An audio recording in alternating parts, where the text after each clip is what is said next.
katika somo hili lote niongee kwa jina la Yesu ambaye Bwana mwokozi wetu.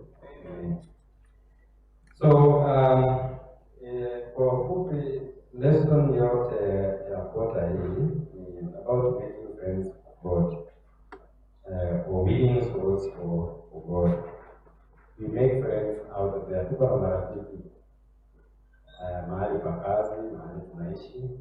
Yeah, but the challenge is the entire quarter.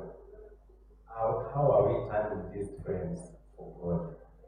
Marafiki tu wa piga siasa, Jubilee na ODM, marafiki wa siasa ya kazi, marafiki wa siasa ya biashara. But at some point, what have you done to make sure that these friends are becoming friends for God? So hiyo ni challenge tuko nayo katika the entire quarter. Lesson iliyopita kwa ufupi tuliangalia witnessing like Christ did, or ministering like Jesus. Tukaona kuwa Yesu alikuwa na mtazamo fulani katika ministry yake ya kuongoa roho za watu, na tukaingizwa vile tunaweza kuwafikia wenzetu vile Yesu aliweza kuwafikia. Na the keyword there was again attitude towards people. Yesu alikuwa na mwelekeo gani na mtazamo fulani kuelekea kwa watu ili kuweza kuwafikia, ambayo inatupeleka katika funzo ya siku ya leo, ambayo title yetu inasema developing a winning attitude. Sijui kwa Kiswahili neno hili attitude nimejaribu kutafuta maana yake, the exact word. Unajua kuna maneno fulani katika Kizungu that hazina exact equivalent ya Kiswahili, na pia kuna za Kiswahili hazina exact equivalent ya Kizungu. Lakini labda sijui nani anaweza kuambia ya karibu sana maana ya the word attitude. Nimesikia mara sema so and so is a good person, lakini akona attitude fulani, akona attitude mbaya.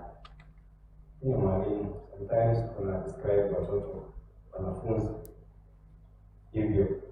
Nasikia is very bright, is a good boy, is a good girl, and has a very bad attitude. Sijui mara ngapi umesikia neno hili. Na wewe watu wanakujua kuwa na attitude yenye iko aje. Attitude ni mtazamo fulani, vile unaona mambo fulani mwewe. Mtazamo is more like views, lakini wacha tutumie hilo neno kwa kuelezea. So developing a winning attitude, tunafaa kuwa na mtazamo fulani wa aina gani wakati tunajaribu kuongoa marafiki zetu kuja kwa Yesu. So hii wiki key text yetu inatoka katika kitabu cha First Peter, wale ambao mko na Biblia, First Peter 3 verse 15. I think ilikuwa kwa kila mmoja wetu kwa lesoni. Kwa ufupi nitaweza kusoma. Inasema kwa Kizungu, Kimombo, but sanctify the Lord God in your hearts, and always be ready to give a defense to everyone who asks you a reason for the hope that is in you, with meekness and fear.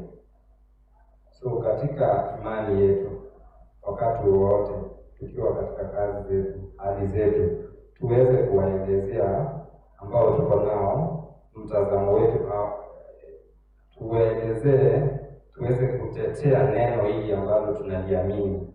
But the thing to underline is with meekness and fear.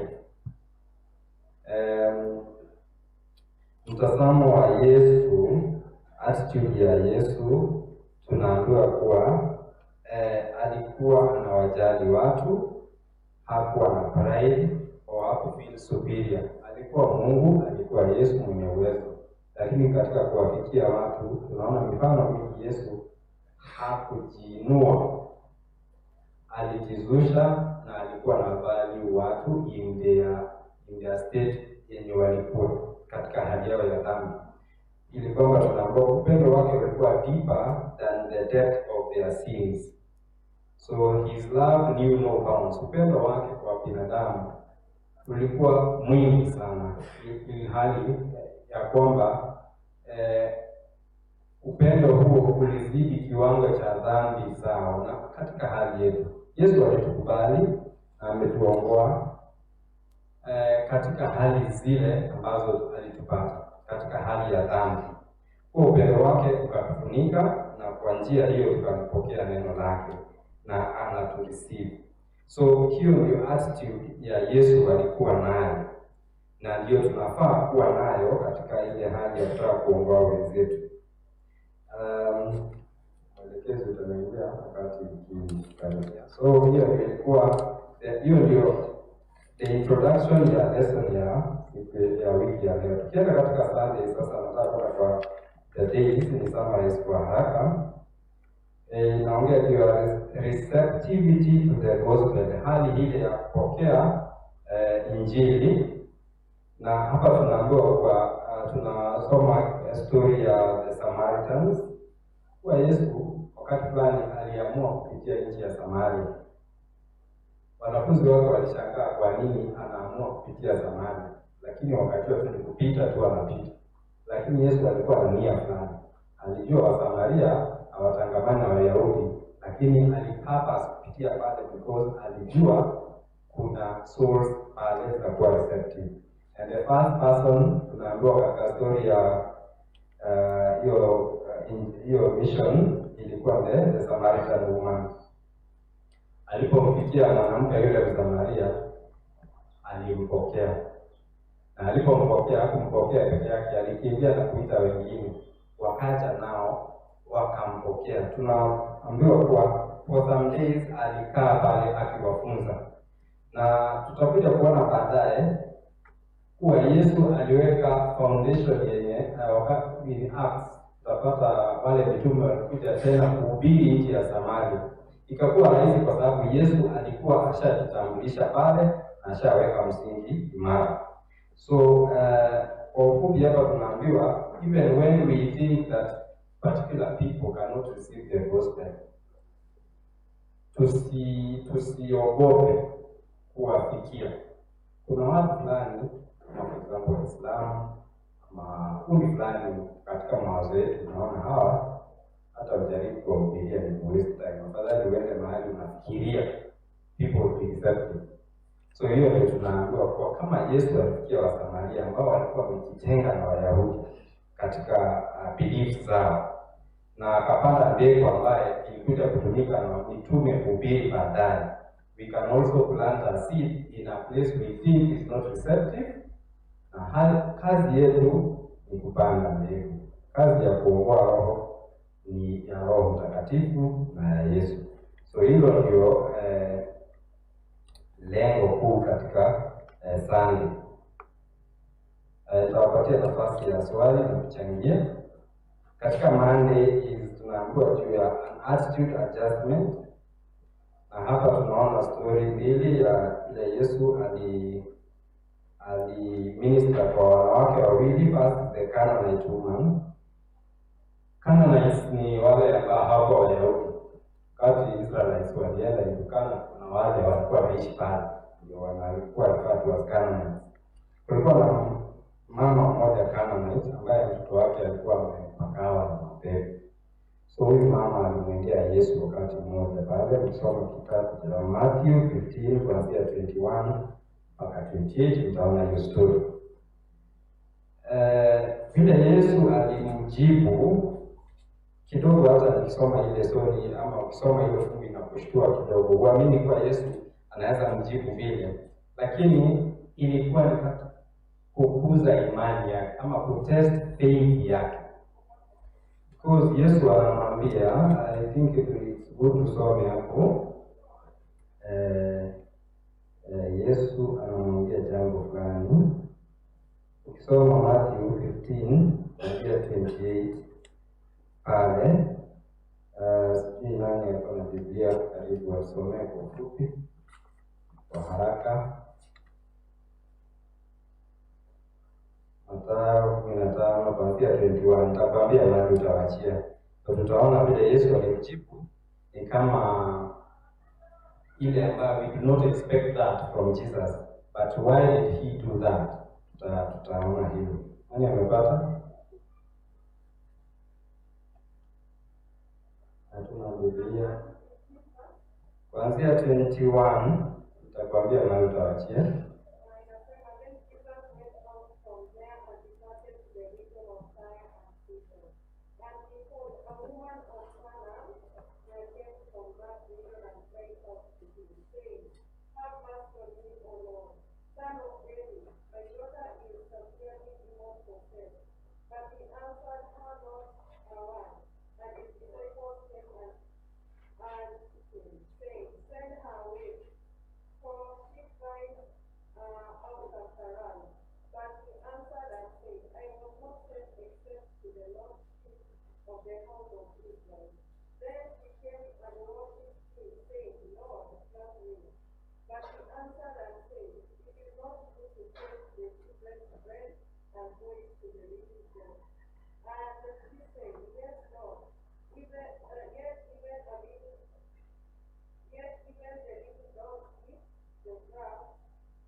Asante sana. Nasikia hiyo story.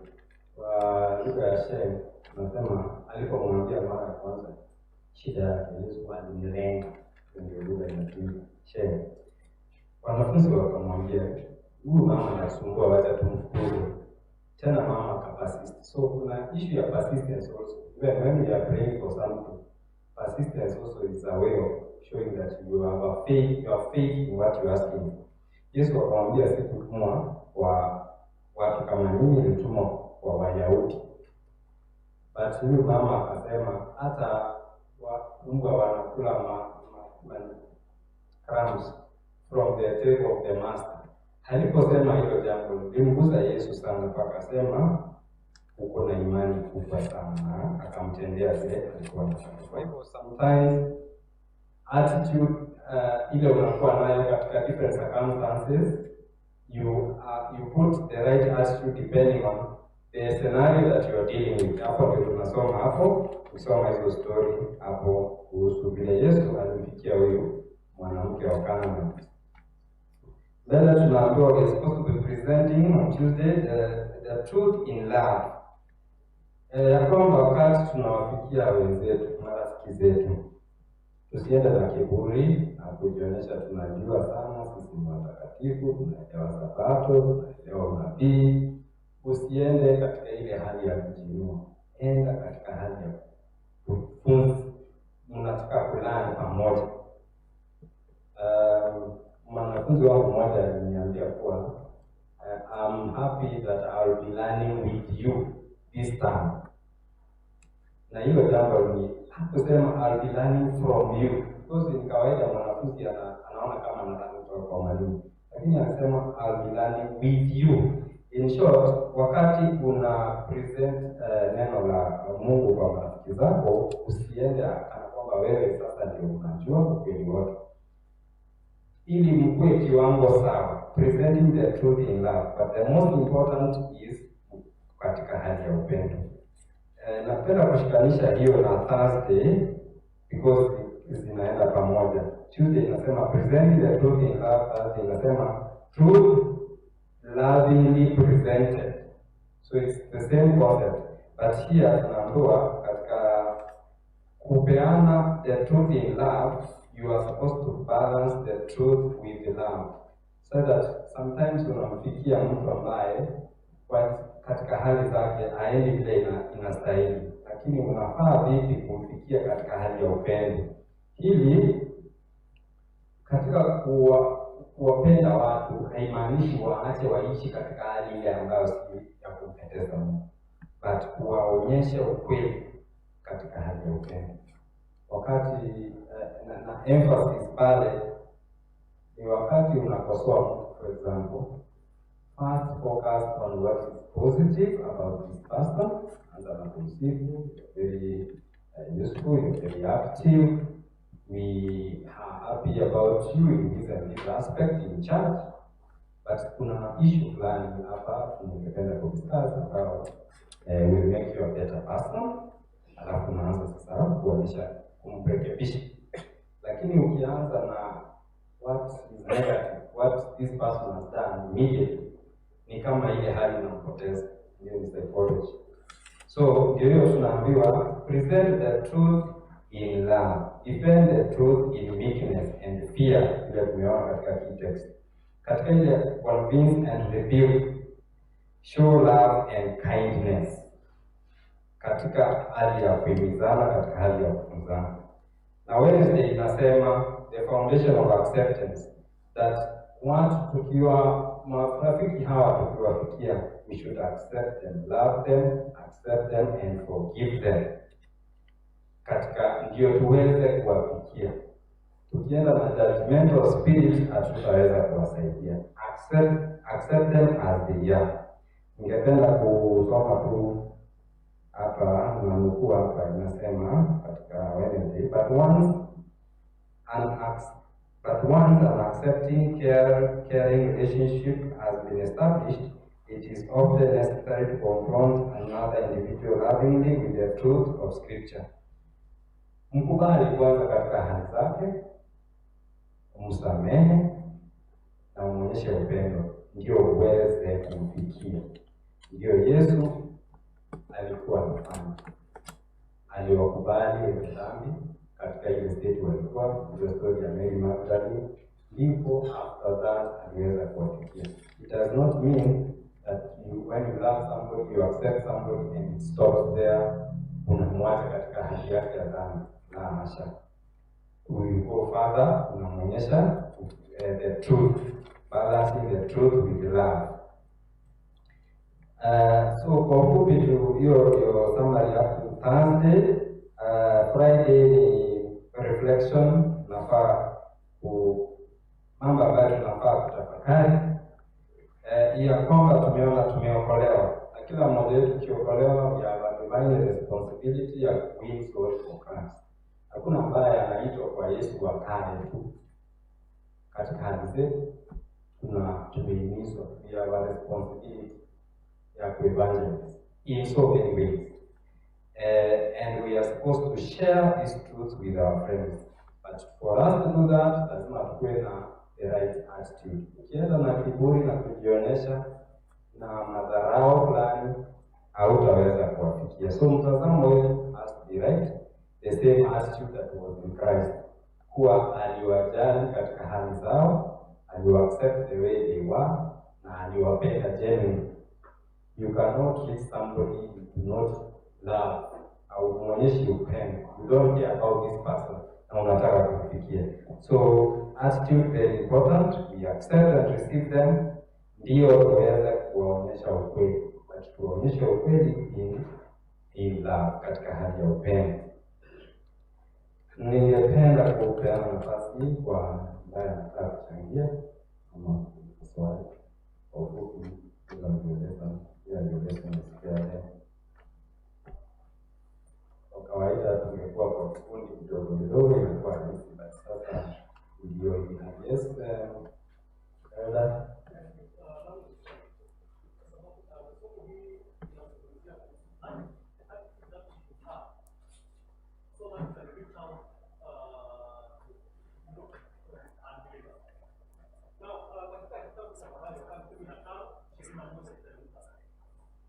tumesoma hiyo kisa cha mama mkana, and we are seeing the attitude which Christ actually approaches this lady. Now my question is, what lesson we get from this? Because I am afraid if actually we have used the same technique that Christ used here, then we will have an attitude problem in actually evangelizing. Because one, he actually knows that, and anataka kumjibu. Anapiga makelele kule peke yake. Alipozidi kabisa, when now the disciples say let's chase away. Because ya kwamba chakula si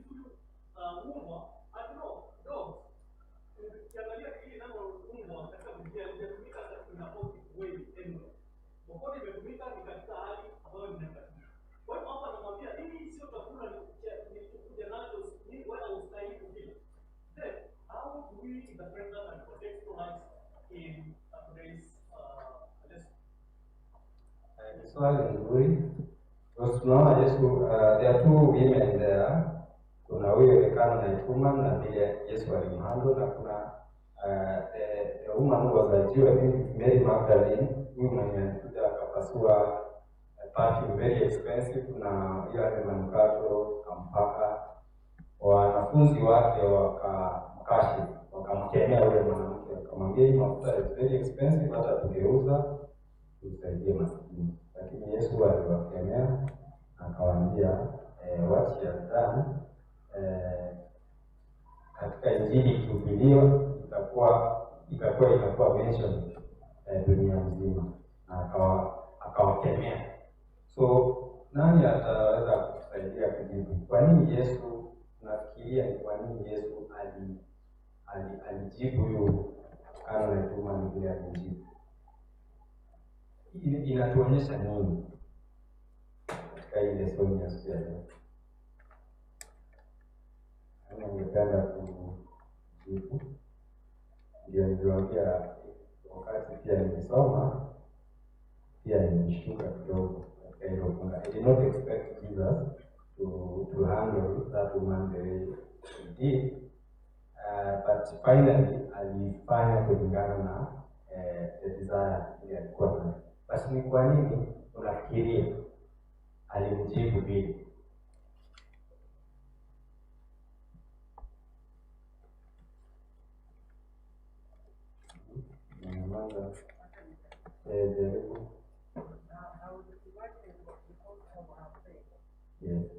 Ameambiwa kweli vile ulisema jina Mungu kutumika hata sasa. Someone akwambie siwezi kukupatia yani chakula share na mbwa. Yes. You cannot share with the dog. You know, you feel it's abusive. Yes. But remember, the disciples were telling the master to send her away. She was making noise. And yet, Jesus had still faith in this woman. So the thing here, as we say, Jesus is commending her at last because of her faith of insistence. While the disciples had not seen her like that. Yani how waliona kama Canaanite is like a Samaritan, yani yani astahili. But Jesus is trying to show them that everybody understands. Who are Canaanites, who are Jew, who are Samaritan, we are all fit to Jesus. So it is our faith that made her. And the disciples are learning something. Like the Samaritan woman. Jesus intentionally sent the disciples away. So that he knew where wamesema akipitia hiyo njia. Wakapitia ni njia tu alikuwa anapitia. But he knew where he was passing. There's something he wants to teach the disciples. Kuwa it's not Samaritan, it's not a barren land. There is something there. Just like we can learn in the church, there is something somewhere. So teachers can despise because Christ sees that better than we do. So for this woman and woman, unaona, even the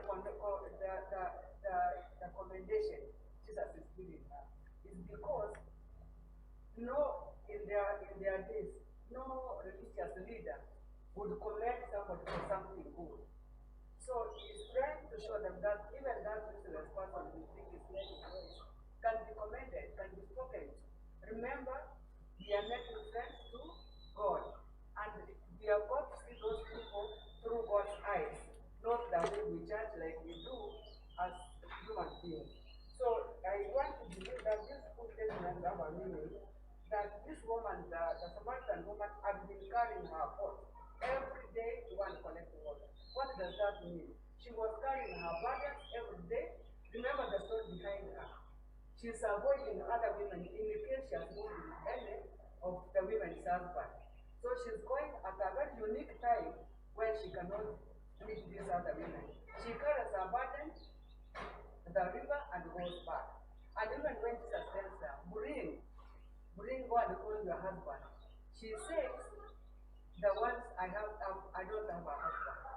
But Jesus was the seventh man she was in her life, but a different man from those men she has been meeting.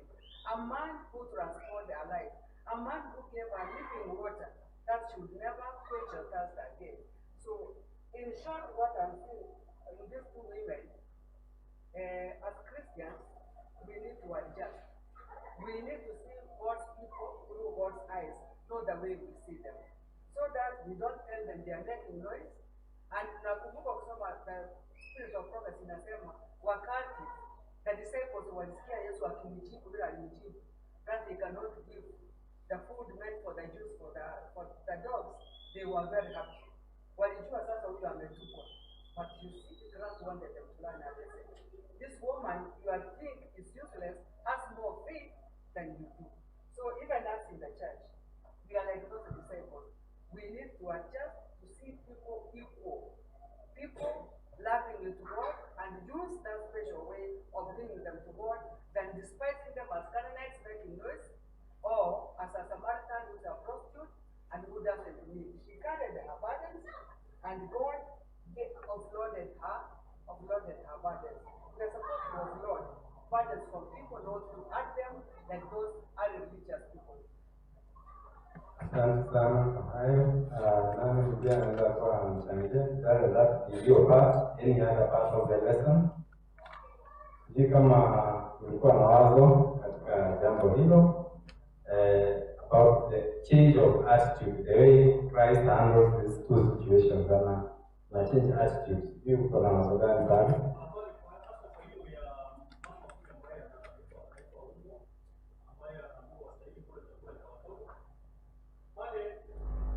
Maybe contextualize that in the lesson later on, kwa sababu lesson ya hii kufundisha jinsi gani tuwastahili kwa kweli wengine kwa upendo kwa ajili ya kwenda kwa njia.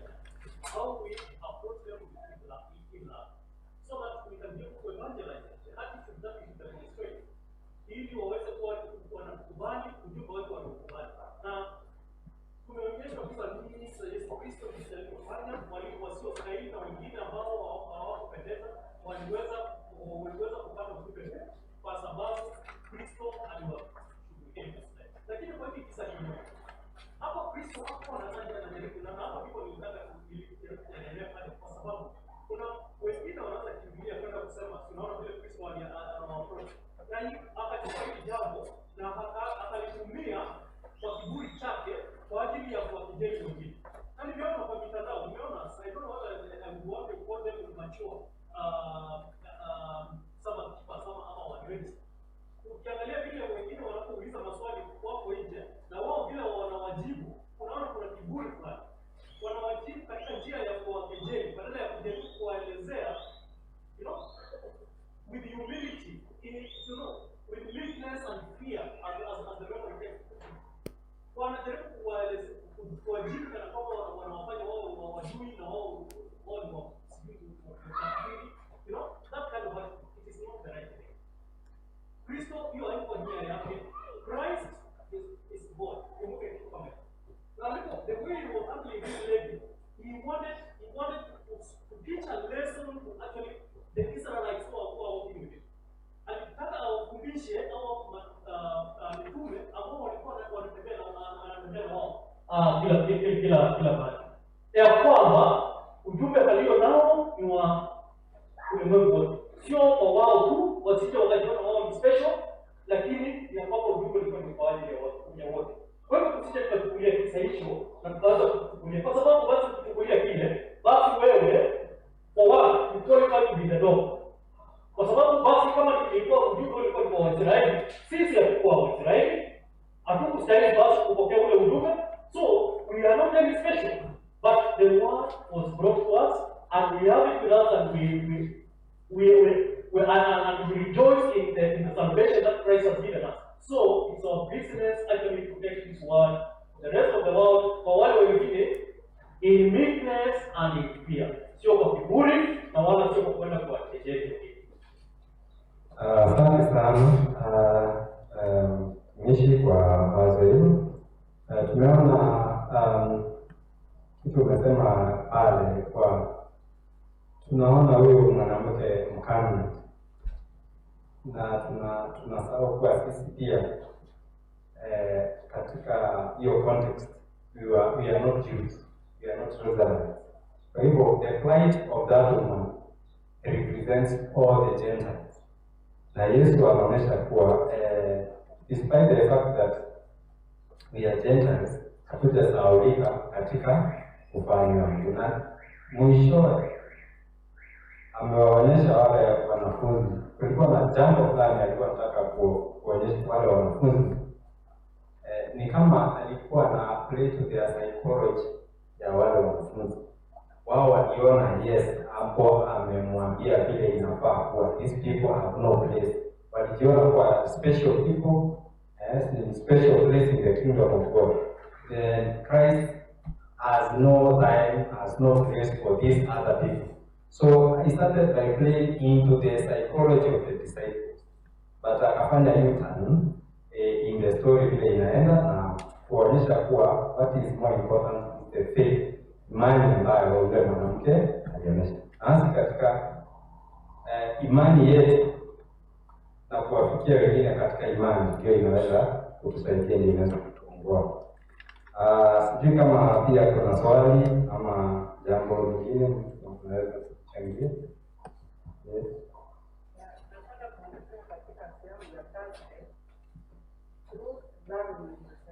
Yes. Sometimes, as 70 years ago, to share with non-Africans. Now, unaona, because tunajielewa au tunajisema kwa sisi ni watu wa neno, we tend to think that we know so much that when we are listening to somebody else sharing the word that we also understand, analiweka katika njia ambao analiweka katika njia unaona kama bila anaongea is not a truth. What we are learning from this lesson, ukumbuke the title of this tunasoma katika kota hii yote, making sense for God. Ni vizuri when somebody has shared something you feel like amepotoka kidogo, don't jump at that person.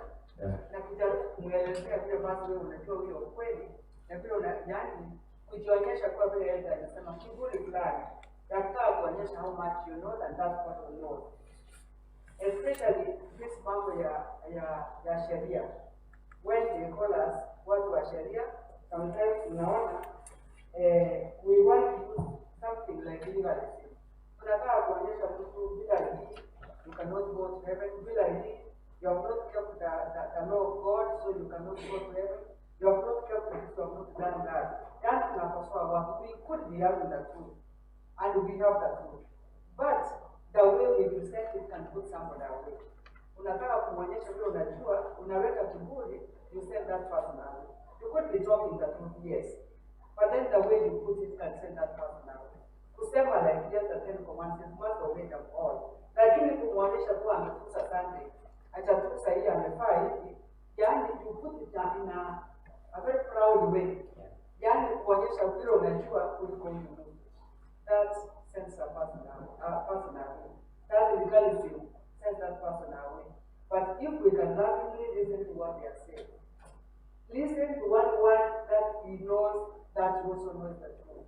Use it in a polite way, the truth and loving way. Kumwonyesha, so that by the end of the day, he is learning something from you. She is learning something from you in a polite way. Sio kwa ajili ya kujiinua ili umpoteze hata zaidi. Vizuri, even if it is that low, even if it is what, put it in a polite way so that you can help this person. Asante sana kwa hayo. Wathesaloniki 1:1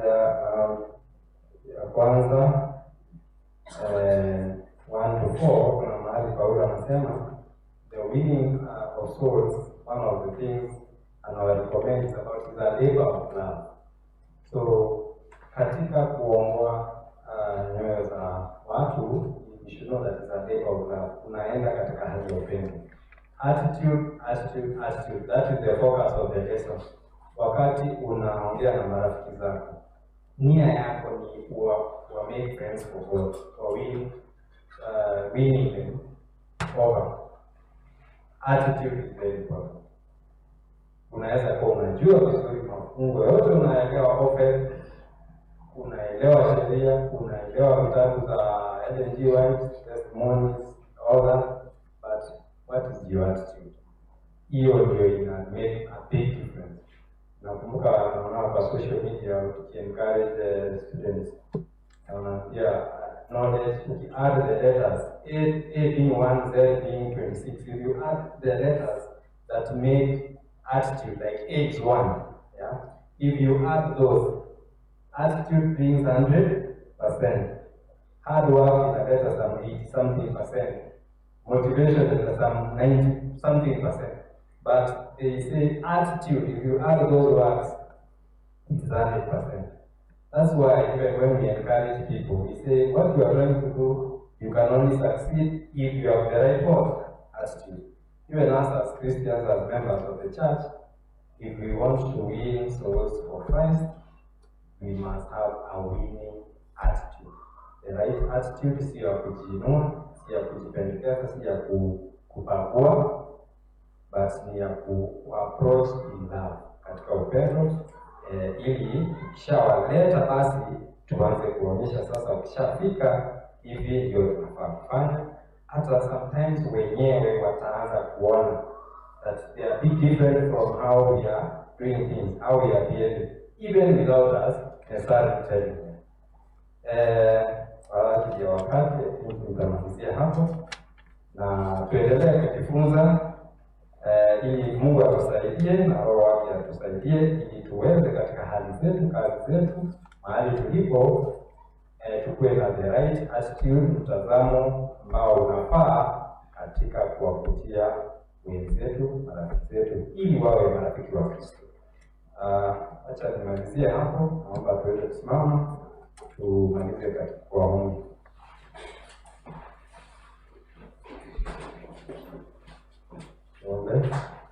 Mungu wetu mwema, tunakuja mbele zako wakati huu, tunashukuru shukrani kwa pumzi ya uhai.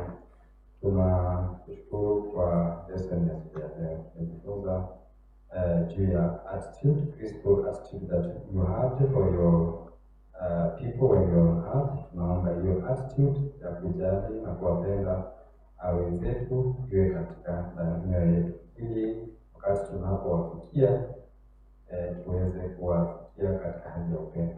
Tusaidie katika kila wazo ambalo tunafanya na katika mipango ambayo imepaka katika siku ya leo. Ndio yetu kwa jina la Yesu ambaye ni Bwana na Mwokozi wetu. Amen.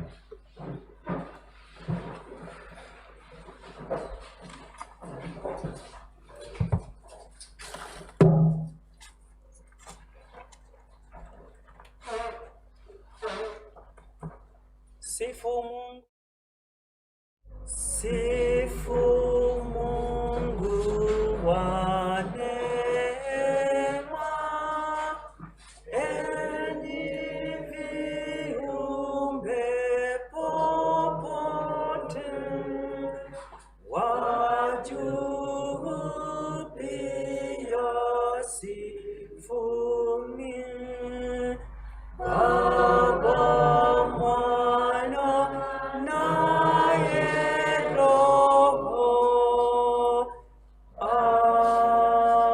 Amen. Mtakatifu, mtakatifu, tunakushukuru kwa sababu umekuwa mwema kwetu. Service ambayo imefika service ya pili. Kwa nasi Baba wetu, tusaidie pate neno lako kwa uwezo wako, katika jina la Yesu tunaomba na kuamini. Amen.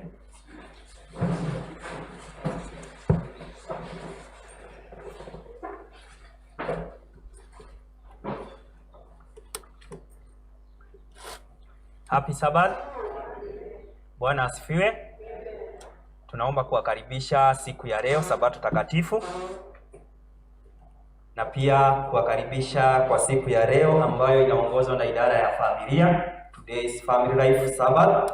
Nyote mmekaribishwa.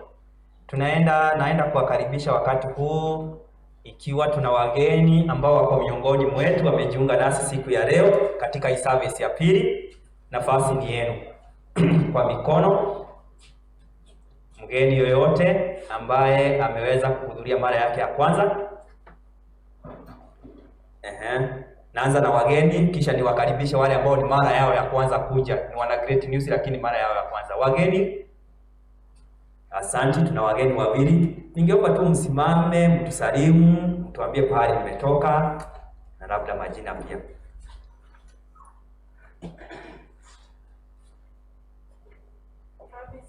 Happy day. Happy Sabbath.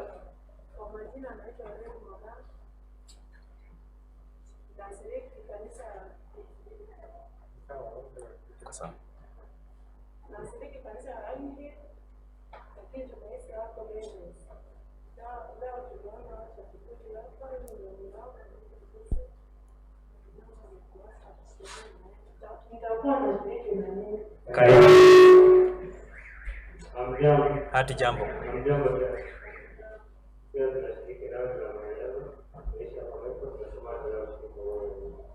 Asante. Mnaambiaje washiriki? Asante. Nafasi hii ni ya wale ambao wana Great News lakini tangia tutenganishwe na hili gonjwa ndio mara yao ya kwanza kurudi kanisani. Ni wangapi kwa mikono? Naomba msimame, mtupungie sasa mkono. Mnawaambiaje? Karibuni, tuendelee katika safari hii. Tunaenda kuingia katika matangazo ya siku ya leo. Tangazo la kwanza ni ya kwamba sabato ya leo tunaongozwa na idara ya Family Life na viongozi watatuongoza, wamekuwa na mipango iliyo mizuri.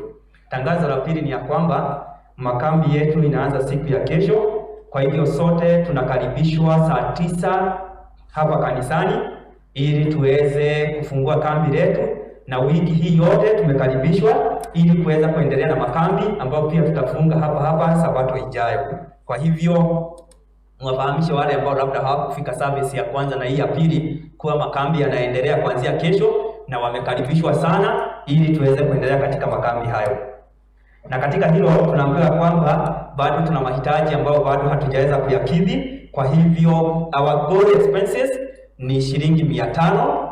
Kwa hivyo kila mmoja anaagizwa aweze ama anaulizwa aweze kutoa ili tuweze mahitaji ambayo yanahitajika yaweze kushughulikiwa. Na at the same time tunakumbuka kila mmoja kuna ile offering ambayo umeamua kutoa mwaka huu kwa ajili ya kazi ya Mungu. Hivyo basi pia tunaombwa tuzidi kuzitoa fedha hizo. Jambo lingine ni ya kwamba kanisa letu limepiga hatua mbele. Kwa sasa tumeingia katika mtandao. Kwa wale mko nje ambao hamunioni, ukifungulia simu yako utaniona live ukiwa huko nje, na hata ukiwa nyumbani right now tunaenda live. Kwa hivyo kuna ile link ilitumwa na kiongozi wa idara ya communication, ukifuatilia ukiwa nyumbani labda hutaweza kufika hapa hata wiki ya makambi, ni vizuri unafuata that link, utasaidika katika hali hiyo, katika hali ya kiroho. Lakini tunawahimiza ni vizuri kuja hapa kanisani. Tangazo lingine ni ya kwamba welfare ingali inaendelea na registration tunaomba ya kwamba kila mwezi tuwe tukitoa shilingi 400 kwa ajili ya department hiyo ya welfare, na tunaambiwa kwamba bado hatujarespond kwa njia iliyo nzuri, ingali iko chini. Kwa hivyo tuna requestiwa ya kwamba tuweze kuweka, ni unaweka pesa zako katika bahasha ama unatuma katika our paybill na una indicate ni za welfare. Hayo ndio matangazo ya siku ya leo na programu inaendelea. Mungu aweze kuwabariki. Mungu aweze kuwabariki.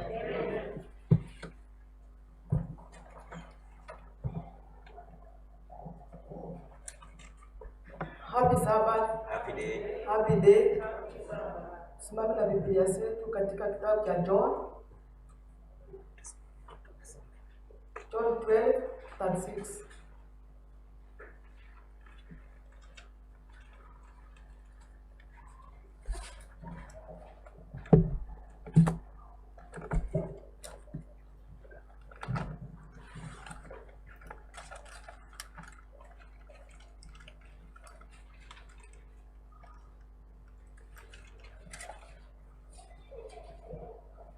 Ukifika hapo mseme amen. Amen. Some pamoja.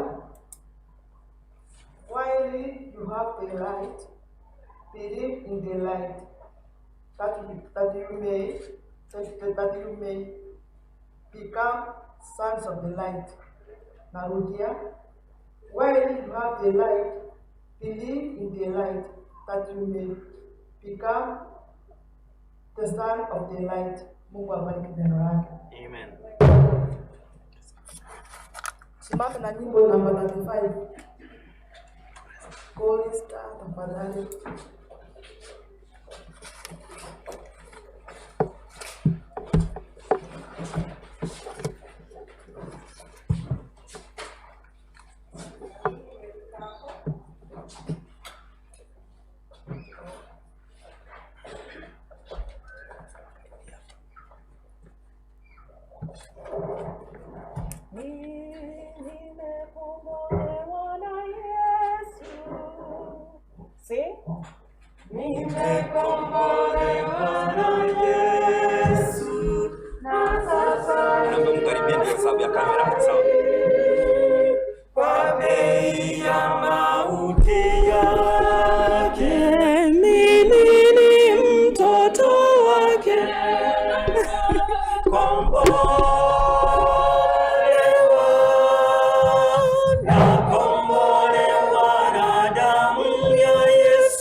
Tutapiga magoti kwa ajili ya ombi kuu.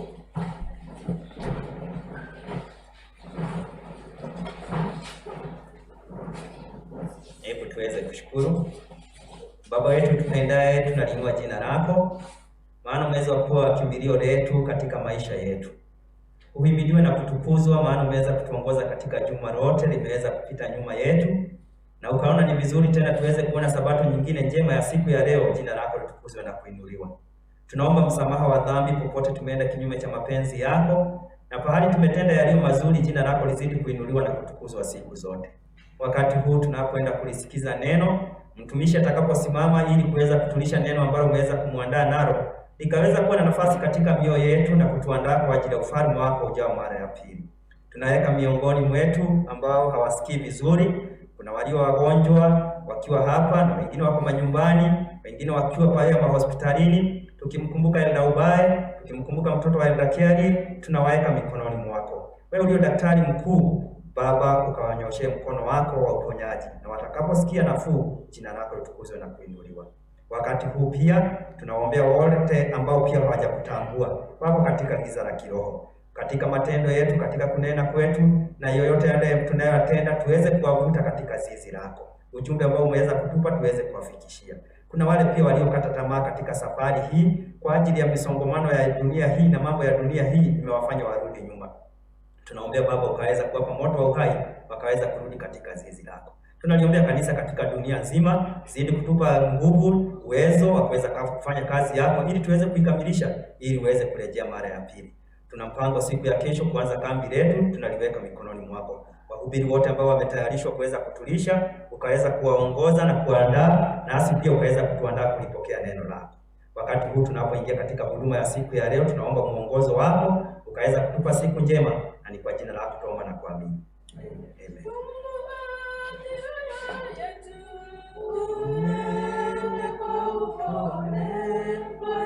Sote tuna haja nawe Yesu, uwe mgeni kila saa katika mioyo yetu Bwana, ukielekeza njia.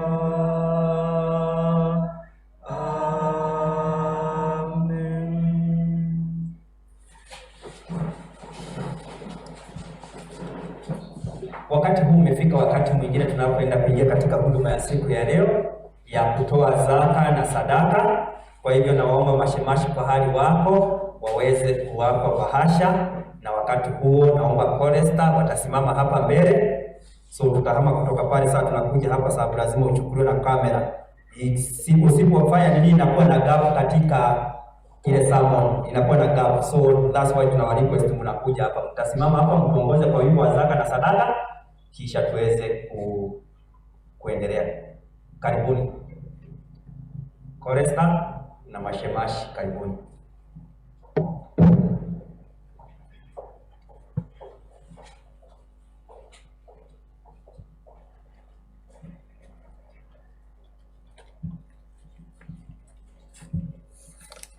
Tuimbe wimbo namba 95 wakati sadaka inatolewa.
Maria cosa sing? Maria cosa Bwana tutatoa, hatuna yaliyo yetu yote ni vipaji.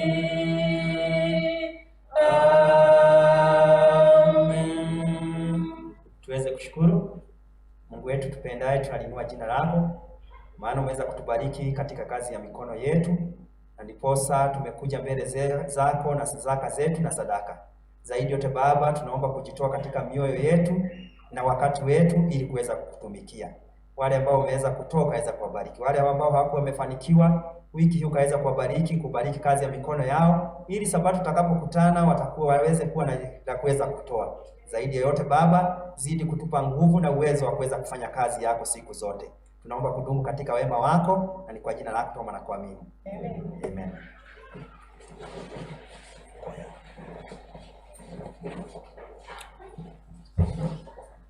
Church choir kwa wimbo.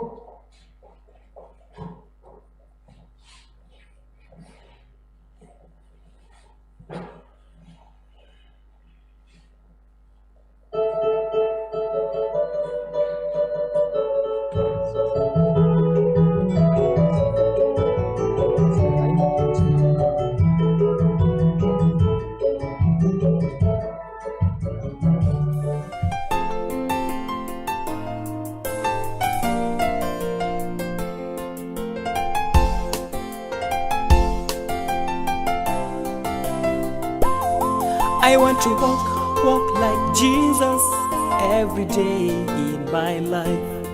I want to walk like Jesus. Sitajuta kamwe, sitajuta mimi kuwa Mkristo, sitajuta, nasema sitajuta kamwe, sitajuta kumfuata Yesu. Sitajuta kamwe, sitajuta mimi kuwa Mkristo, sitajuta, nasema sitajuta kamwe, sitajuta kumfuata Yesu.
Itangaza wengi twaogopa tukiitwa Wakristo, twaogopa hiyo nuru yako nauliza itangaza.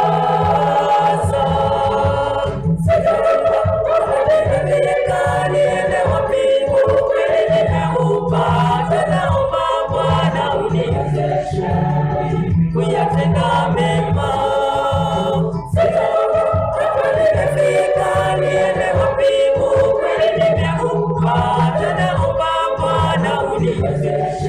Mimi kuyatenda mema.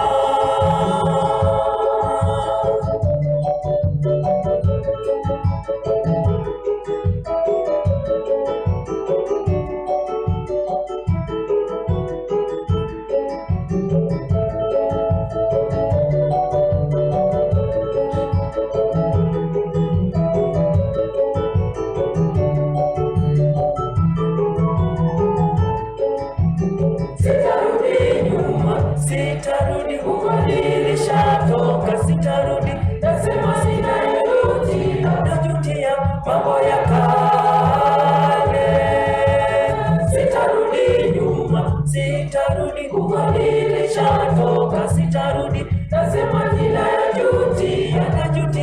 mambo ya kale. Nimeshika niende wapi? Ukweli nimeupata, naomba Bwana uniwezeshe mimi kuyatenda mema. Sitatoka hapo nimefika, niende wapi?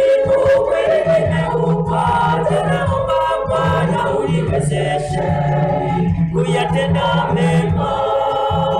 Sitatoka hapo nimefika, niende wapi? Ukweli nimeupata, naomba Bwana uniwezeshe mimi kuyatenda mema. Sitachoka hapo nimefika, niende wapi? Ukweli nimeupata, naomba Bwana uniwezeshe mimi kuyatenda mema.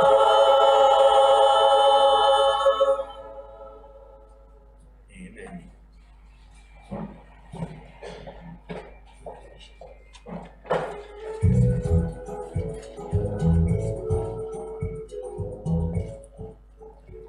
Wakati huu umefika wakati mwingine tunapoenda kusikiza neno, nikiwa kwanza kumkaribisha mnenaji wa leo. Na wangapi wanajiunga nami?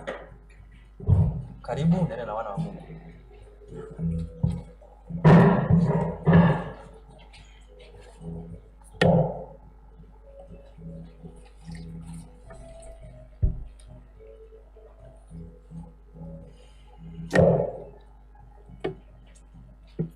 God is good All the time. and all the time. Tunaelewana? Yes. So we thank the choir for wimbo wametuletea, and we thank everybody for attending. We assume hapa mahali huko is the right place. Wangapi wanafurahi kuwa hapa? Wengine hamfurahi. So God has been good to us and everybody kwa kutuweka hai. It means that you can say we are a living testimony. Wengine wamekufa na corona, wengine wamekufa na accidents na zingine. Because of time naona saa imeenda sana. Leo ni siku ya familia na inaenda kuletea hadithi ya familia moja. Hapo wakati walianza familia, kila kitu ilikuwa sawa. Baada ya miaka 3, miaka 4, mzee akaanza kunywa pombe, kawa jakari, kawa careless and everything. Lakini because at least you have somebody in the family who can stand for the family, mama akawa anamuombea sana mzee. Amuombea badala ya kurevenge, ya kureact. Ile kazi yake ilikuwa kuomba tu. So akawa kama mwangaza kwa familia. It became a right. Baada ya miaka 10, mzee alikuwa analala njiani, analetwa jioni. Mama anamuosha, mpea chakula, anamweka hata kwa kitanda. You know the things that happen. So at the end of the day, 10 years, kati mzee alikuwa sopa, ama akamuuliza, unafikiria watoto watasoma na hali kama hii? Kwa sababu mama alikuwa amefanya maombi, ameongea na Mungu. Mzee akawa na sense, akabadilika, akaacha kunywa pombe after 10 years. Saa hizi ni mzee wa kanisa. I'm telling you a life story. Nataka kuniambia ni kuonyesha huyu, nitakuonyesha. So sometimes you can be a right in the family mwangaza kwa familia. Our subject today is being a light in the family. Topic yetu ya leo ni being a light in the family. Tuombe. Mtakatifu, mtakatifu, tunakushukuru kwa sababu umekuwa mwema kwetu.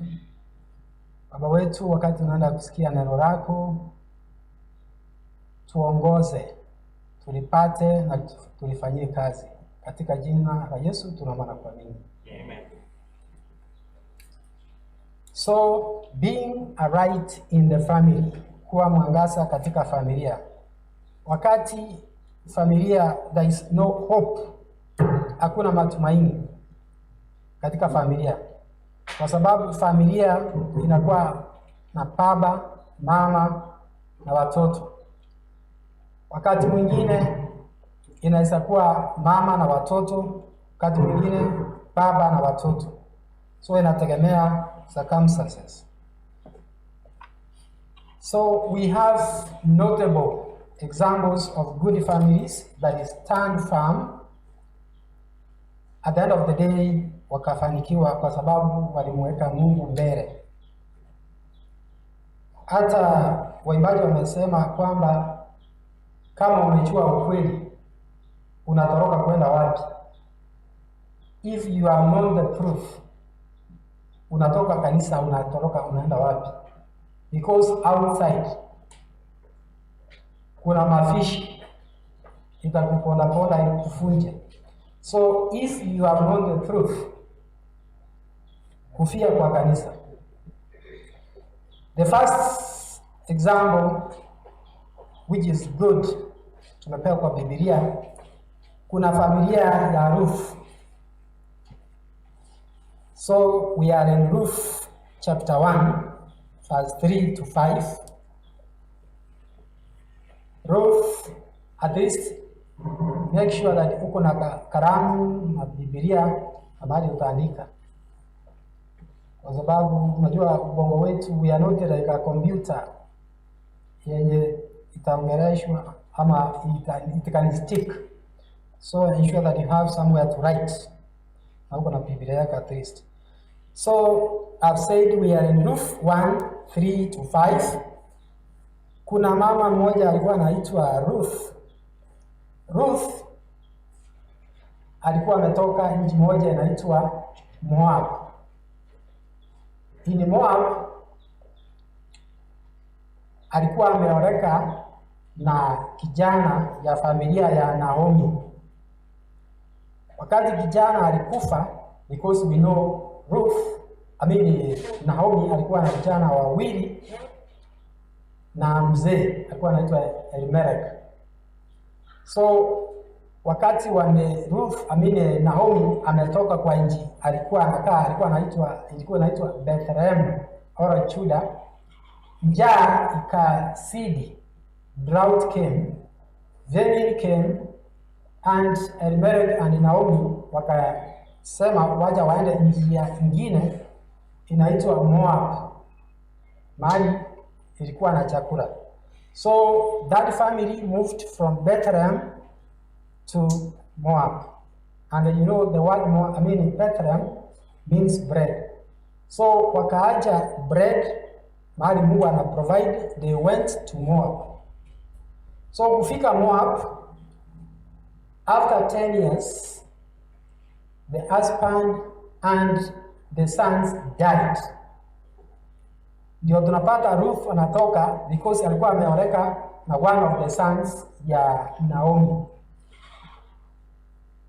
So wakati Naomi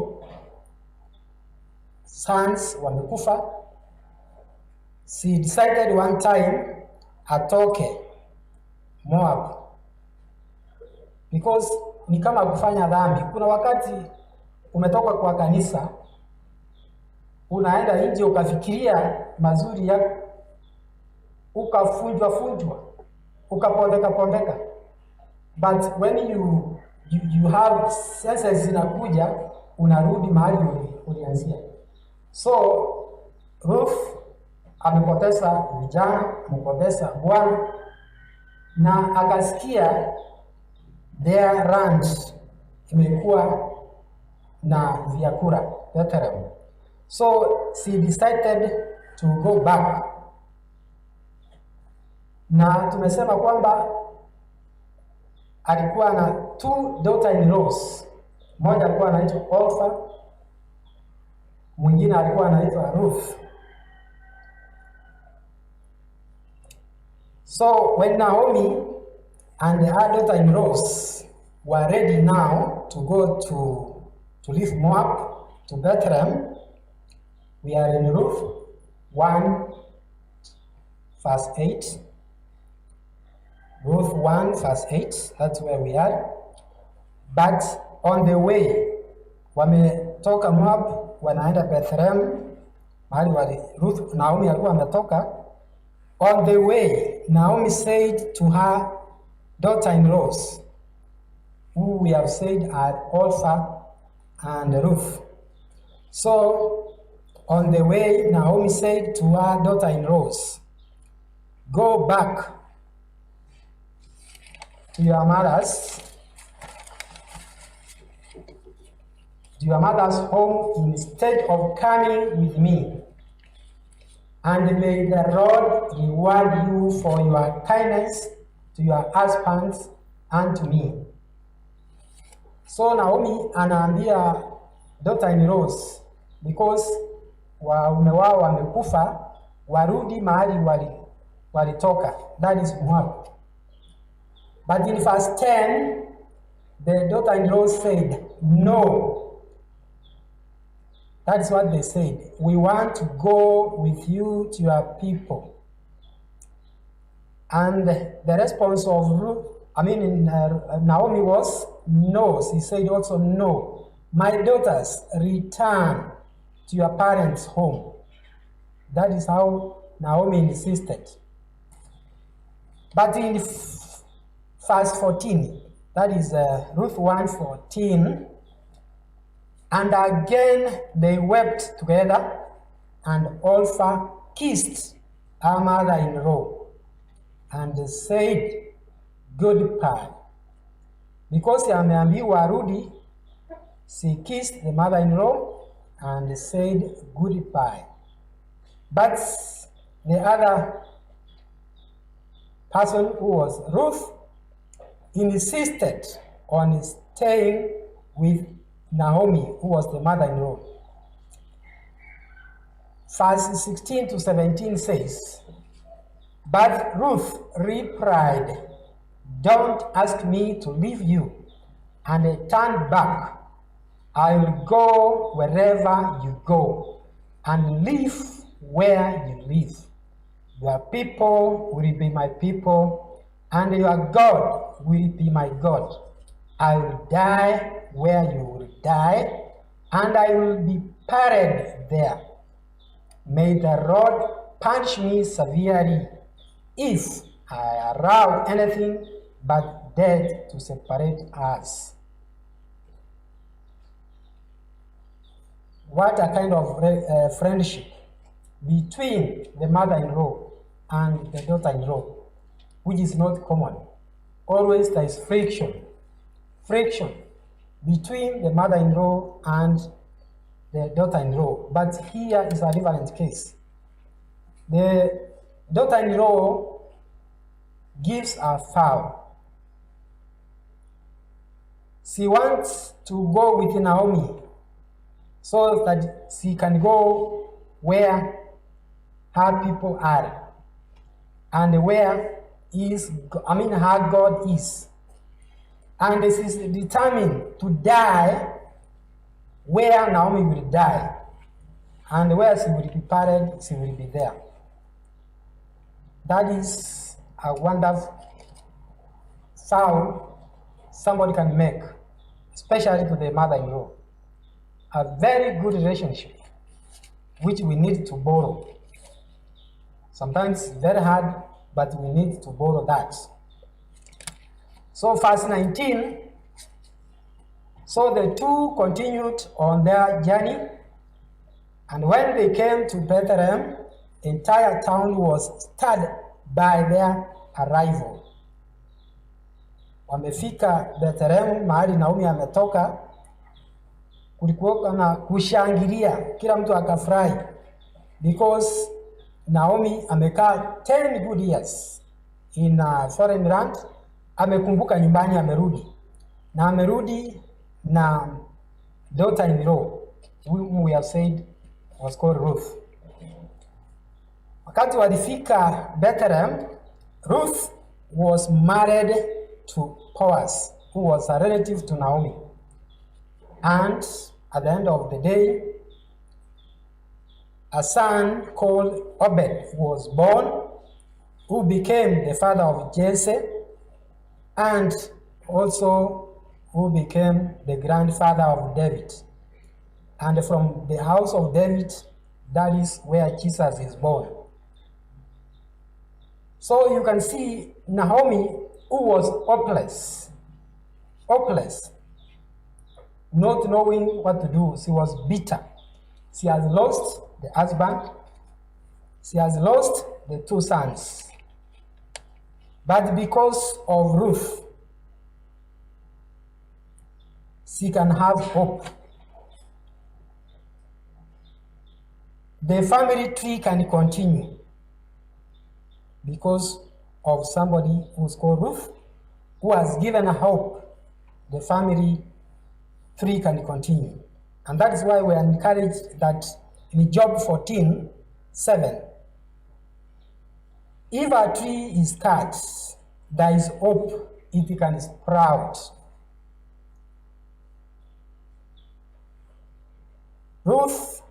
Naomi had lost hope. Hata kuwa na mtoto, family itaendelea. But because of Ruth, who became the right to the family, has given a hope, familia imeendelea. Kwa sababu mtoto Obed amesaliwa, Jesse amesaliwa, David amesaliwa, who became the king. Kristo amesaliwa in that family. What a wonderful family. So, Naomi, who had a lot of darkness in her life, she had lost, as we have said, the husband and the sons in Moab. But because of the daughter-in-law, she has hope.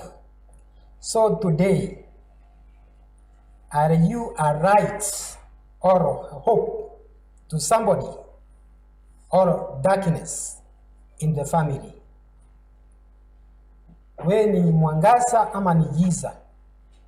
Mahali tatizo iko unaiongezea ama uko na suluhisho? Can you give hope where there is hopeless situation or darkness? That is the question you are supposed to ask yourself. Another notable example is Abigail. Another family is the family of Abigail. And you know, we are in 1 Samuel 25:3. 1 Samuel 25:3.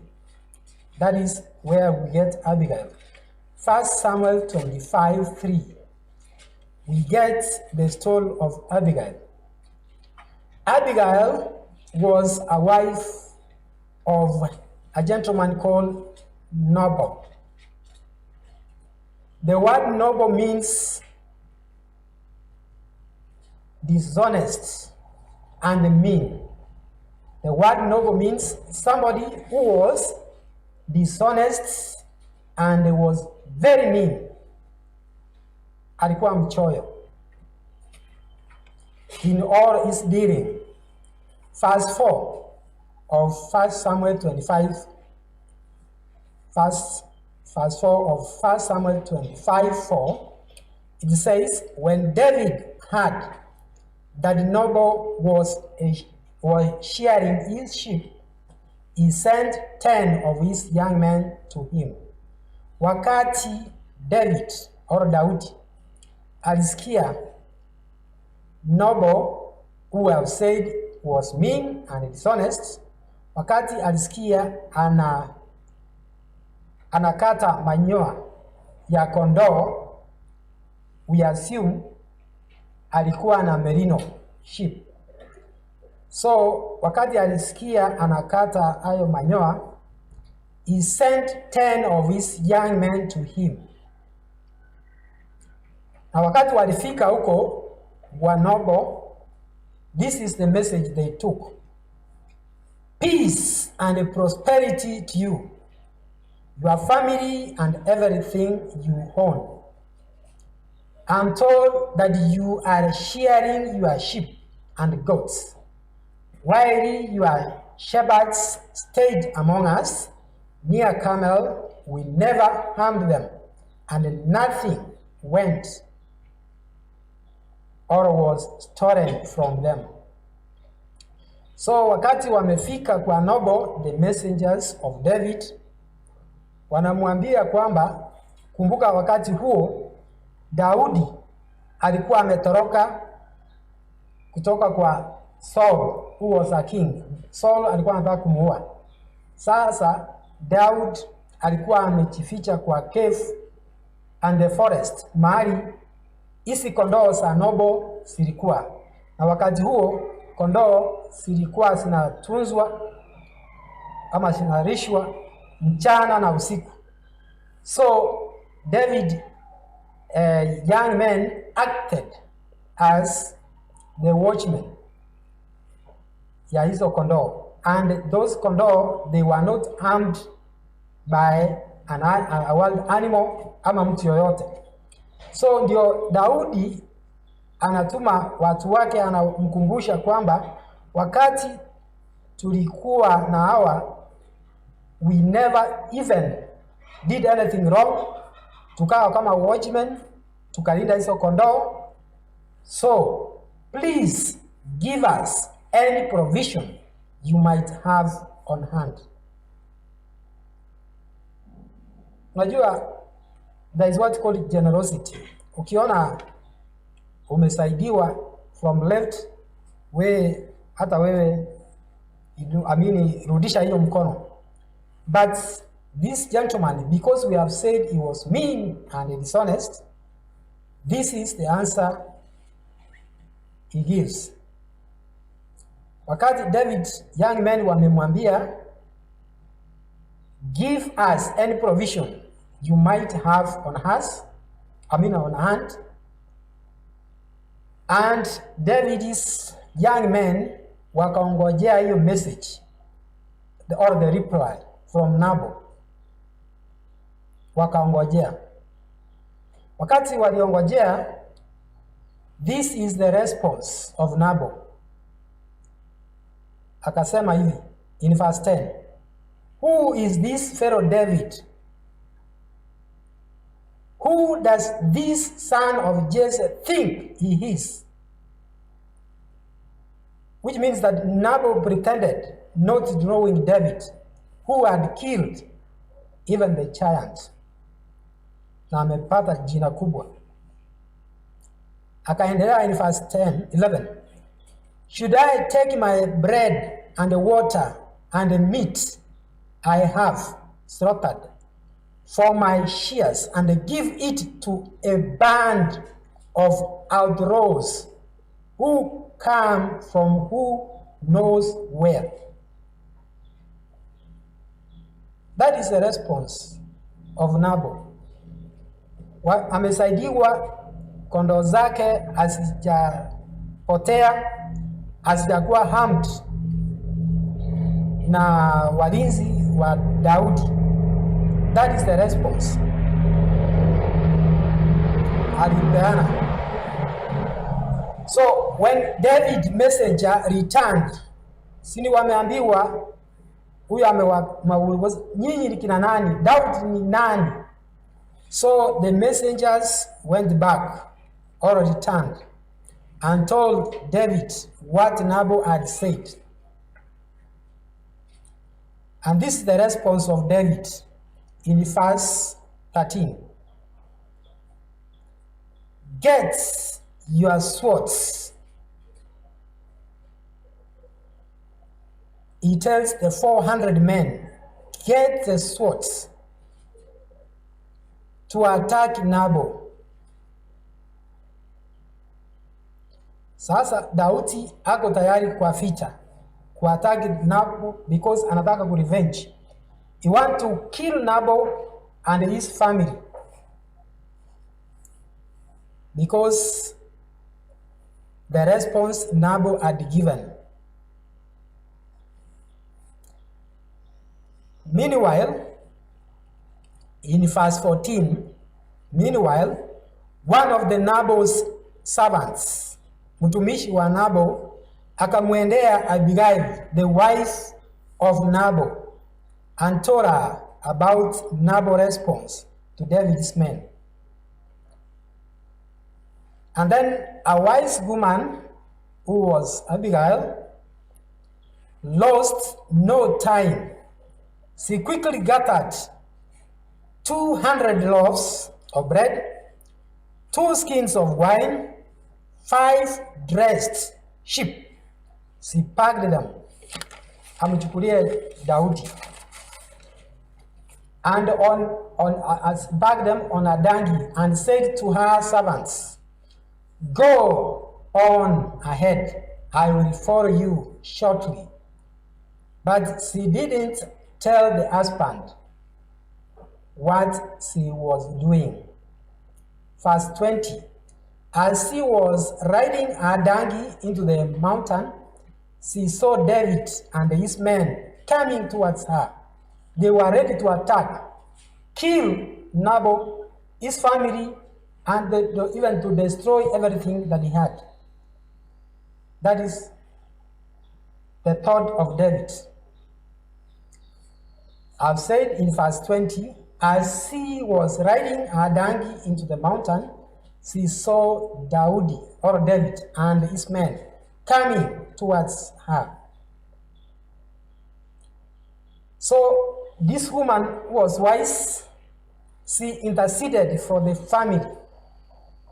In verse 23, when Abigail saw David, she quickly got off her donkey and bowed down before him.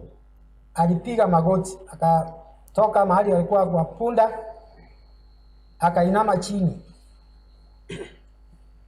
She fell at his feet and said, "I accept all the blame in this matter, my Lord.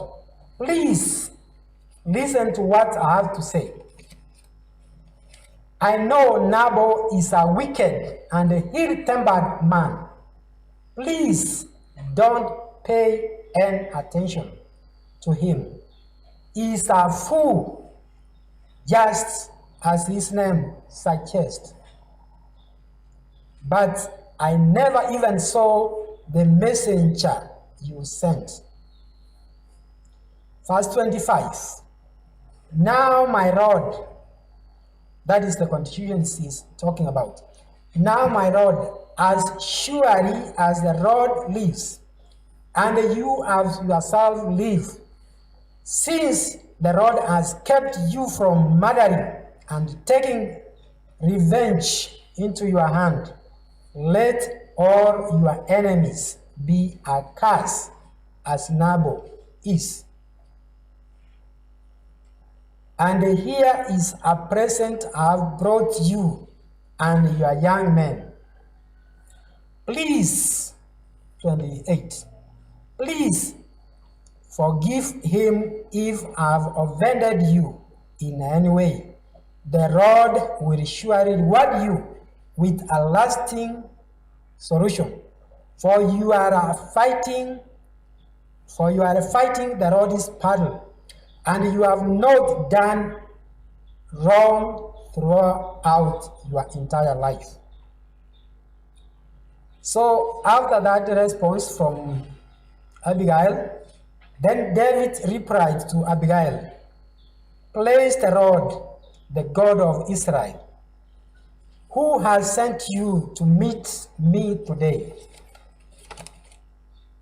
Verse 33, thank God for your good sense. Bless you for keeping me from murdering the man and carrying out revenge with my own hands. For I swear by the Lord, the God of Israel, who has kept me from hurting you, that if you had not hurried out to meet me, not one of Nabal's men will be alive tomorrow morning. Then David accepted the gifts and told her, return home in peace. We will not kill your husband. That is a decision of a wise woman in the family who can intercede for the family. The family was almost destroyed, but because he was wise, she intercedes, and then she saves the family from being killed. Today, the question is, are you ready to intercede, stand and sacrifice for your family, or allow it to get destroyed? Where are the Abigail of today? Do we have Abigail of today who have a good sense for their family? So wisdom is required in our family for it to continue. Another notable example is Anna. Anne, we get the story of Anne in 1 Samuel 1:8. 1 Samuel 1:8. That is where we get Anne. 1 Samuel chapter 1 verse 8. As we know, Anne, she was a co-wife to Peninnah. She was from a polygamous family. So, as I've said, Anne, her co-wife was Peninnah. Peninnah made fun of Anne because the Lord had closed her womb. That means she was barren. Siku baada ya siku, mwaka baada ya mwaka, Peninnah made fun of her co-wife, who was called Anne. Namwambia wewe ni tasa, hauna mtoto, na kadhalika na kadhalika. So wakati anamwambia hivyo mwaka baada ya mwaka, because he was barren, hakuwa na watoto vile Peninnah alikuwa nayo, Anne will finally be reduced to tears and will not even eat. The goodness of her, she never fought or she never retaliated wakati Peninnah anamwambia hivyo, but she continued praying God, who was a solution to her. Year after year, she continued praying. Hakupigana hata siku moja na Peninnah, the co-wife, kwa hiyo matusi. In verse 11, wakati anaendelea kuomba, she made a vow. And this is the vow she made to Almighty God. If you will look down upon my sorrow and answer my prayer and give me a son, then I will give back to you. He will be yours for his entire lifetime, and as a sign that he has been dedicated to the Lord. His hair will never be cut. That is a vow she made. Finally, because God is faithful, in verse 20, that is 1 Samuel chapter 1:20, God answered her prayer, and in due time she gave birth to a son. She named him Samuel, for she said, I asked the Lord for him. So, who are the Annas of today? who cannot retaliate or cannot revenge to their enemy, who rebuke, who attack, but they continue to pray to God, who is a solution for everything. Another notable example, which is the last one, is Job. We know the story of Job, that he was a friend of God in Job 29:4. And he was a fearing person, and he came from a land of Uz. He was wealth, and every day, every year, Job's sons and daughters, they usually had a party. And Job, because he was like a priest in his home, he used to purify his children. He would get up early in the morning and offer burnt offering for each of them. For Job said to himself, perhaps my children have sinned and have cast their God in their hearts. This was Job's regular practice. I've said he used to purify his children. He would get up very early and offer burnt offering for each of them. So Job was like a priest in his home, interceded for his family. So can we borrow a leaf from Job as fathers to be priests in our family? But when he lost his wealth, children, and got sick, he never left his God, though being told by the wife in Job 2:9. After losing the wealth, the sons, daughters' wealth became sick. The wife told him to abuse God and curse him. But this is the response he gave.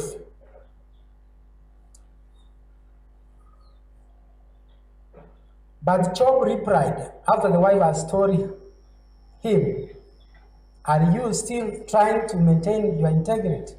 Curse God and die. And this is the response in verse 10. But Job replied, you talk like a godless woman. Should we accept only good things from the hand of God and never anything bad? So in all this, Job said nothing wrong. Job amepitia mateso, amepitia whatever he went through. But in Job 19:25, this is an encouraging word.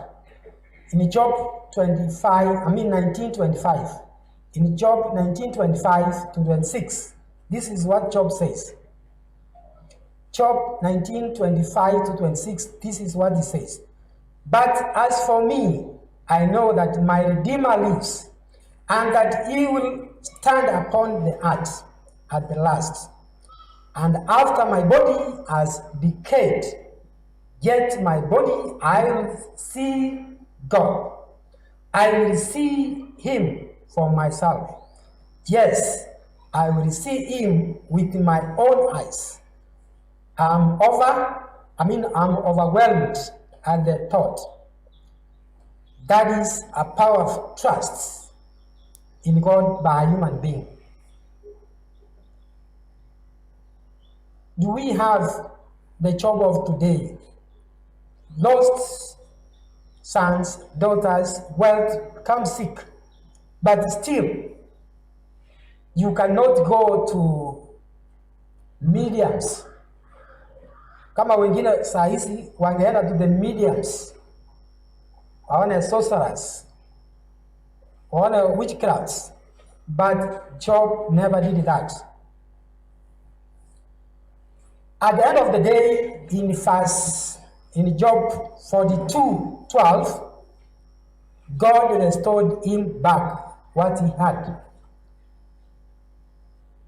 verse 12 in chapter 42. Chapter 42, verse 12. So the Lord blessed Job in the second half of his life, and even more than the beginning. For now he had 14,000 sheep, 6,000 camel, 1,000 oxen, 1,000 female donkeys. And he gave Job 7 more sons and 3 more daughters. That is the faithful God we serve. At the end of the day, Job is considered as an example of a righteous person in Ezekiel 14 and 20. In Ezekiel 14 and 20, Job is considered as a righteous person, and in James 5:11, Job is considered as an example of perseverance. Is the person who persevered a lot in James 5:11. So the question, as I'm finishing, who wants to be a right hope to somebody like Ruth, Abigail, and Job in their family? Let me come up again. It seems that you are not getting. I'm asking today, who want to be a right, to be hope to somebody who's hopeless? And you want to follow the example of Ruth, Abigail, Anna, and Job in your family. God bless you.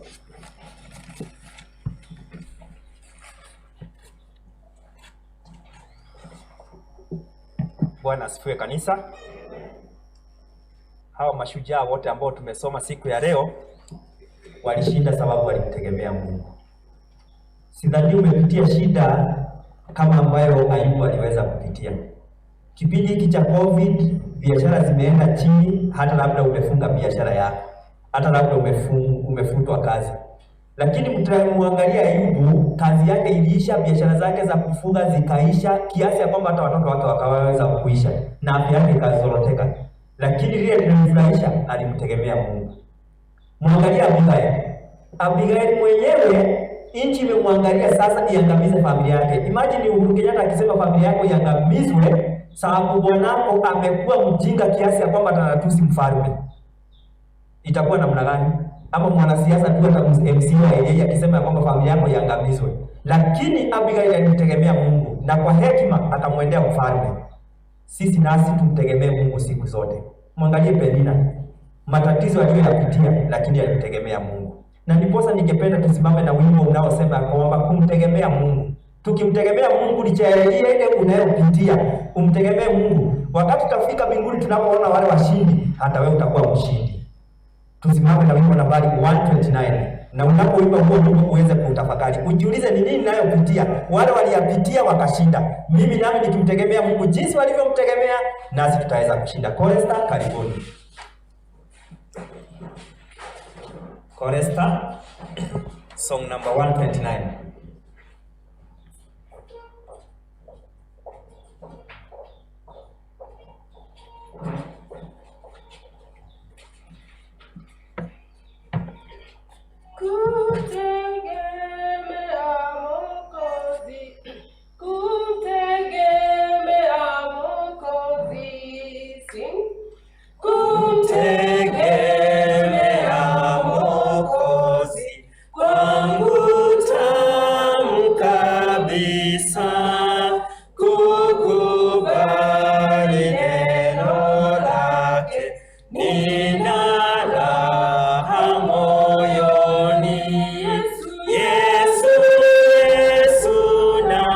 Amini, nimemwona thabiti.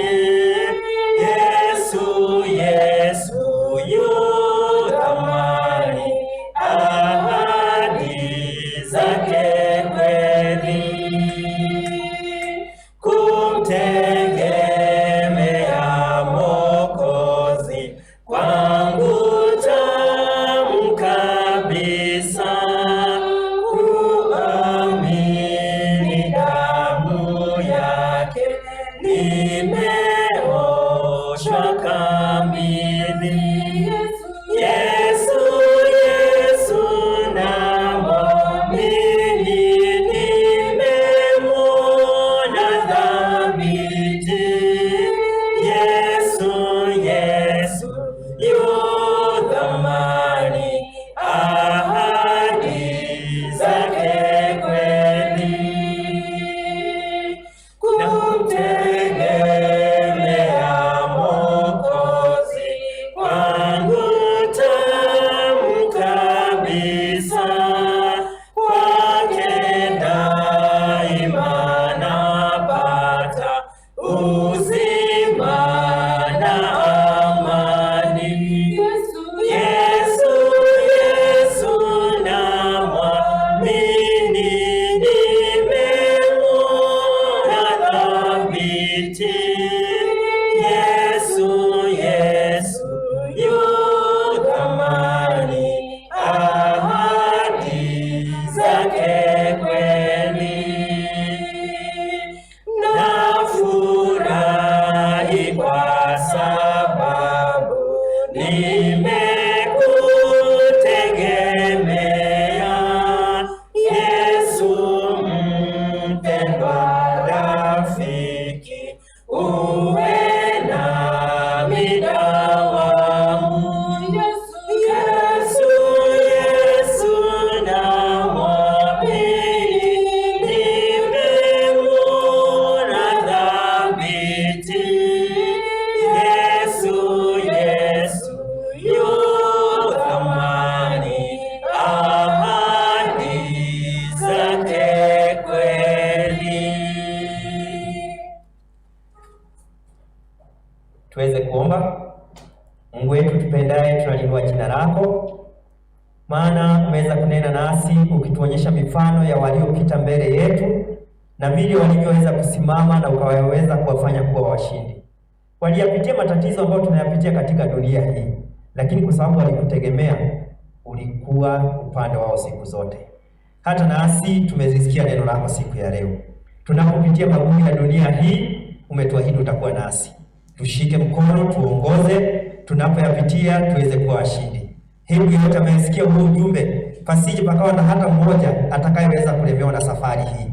Matatizo yanapompata, anapopitia challenge zozote zile, ziweze kuwa za kumfanya kuingia katika daraja lingine na kusimama imara. Tunaomba tumaini letu lizidi kuwa kwako siku zote. Mnenaji ambaye ameweza kutupa neno hilo, zidi kumbariki na familia yake, na zaidi yote Baba, zidi kutubariki kama familia ya Great News. Tupe upendo, tupe umoja, na ili tuweze kufanya kazi yako tukiwa kitu kimoja. Kwa pamoja nasi tunapofumkana kuelekea manyumbani, tuongoze. Tutakapoonana siku ya kesho tunapofungua kambi, tutaweza kulinua jina lako. Kwa jina lako tunaomba na kuamini. Amen.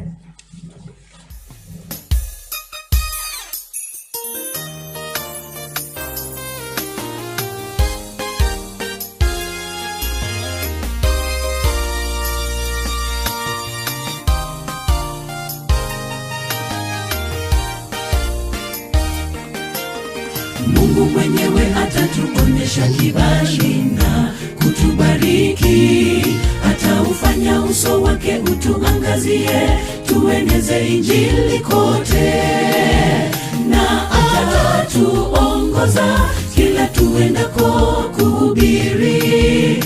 Tusiogope kundi ndogo, Yesu yu pamoja nasi.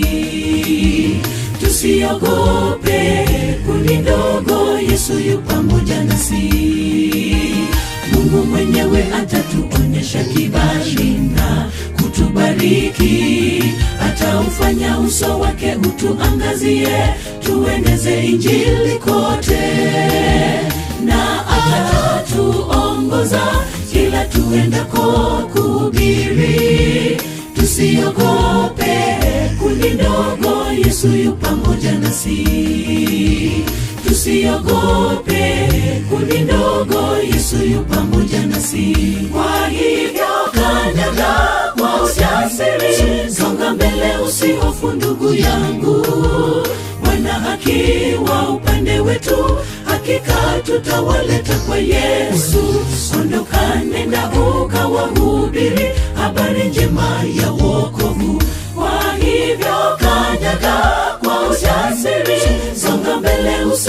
ndugu yangu, Bwana akiwa upande wetu, hakika tutawaleta kwa Yesu. Ondoka, nenda ukawahubiri habari njema ya wokovu.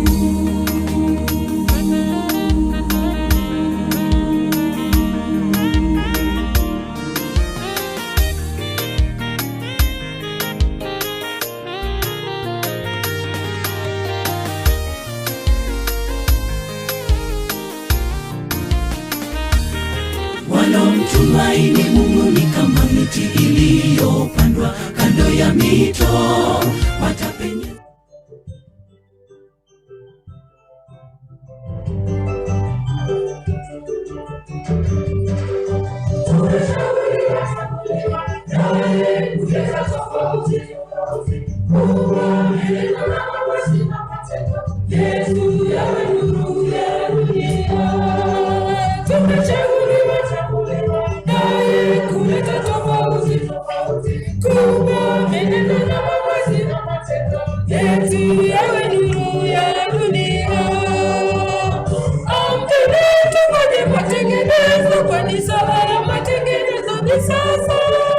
Tumechaguliwa na Yesu ili kuleta tofauti. Amkeni tufanye matengenezo, kwani saa ya matengenezo ni sasa. Tumechaguliwa na Yesu ili kuleta tofauti.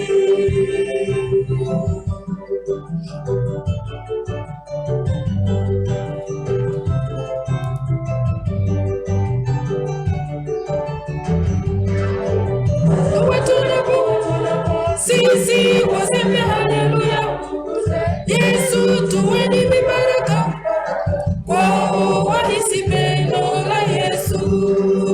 Watu watunapo, sisi waseme haleluya, Yesu tuweni mibaraka, kwao wahisi pendo la Yesu. Amkeni tufanye matengenezo, kwani saa ya matengenezo ni sasa. Tumechaguliwa na Yesu ili kuleta tofauti. Amkeni tufanye matengenezo, kwani saa ya matengenezo ni sasa. Tumechaguliwa na Yesu ili kuleta tofauti.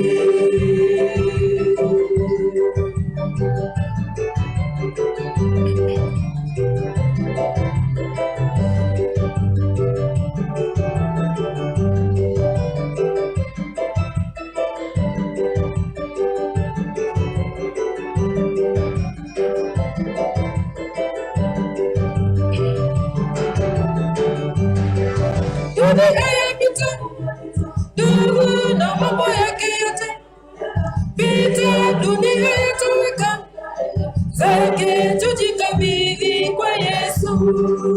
Dunia yapita, ndugu na mambo yake yote pita, dunia yatoweka, zake tujikabidhi kwa Yesu.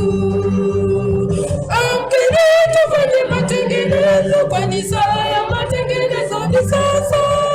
Tumechaguliwa na Yesu ili kuleta tofauti. Amkeni tufanye matengenezo, kwani saa ya matengenezo ni sasa. Tumechaguliwa na Yesu ili kuleta tofauti. Amkeni tufanye matengenezo, kwani saa ya matengenezo ni sasa.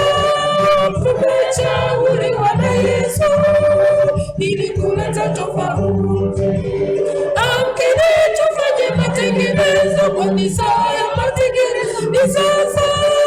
Tumechaguliwa na Yesu ili kuleta tofauti. Amkeni tufanye matengenezo, kwani saa ya matengenezo ni sasa. Tumechaguliwa na Yesu ili kuleta tofauti.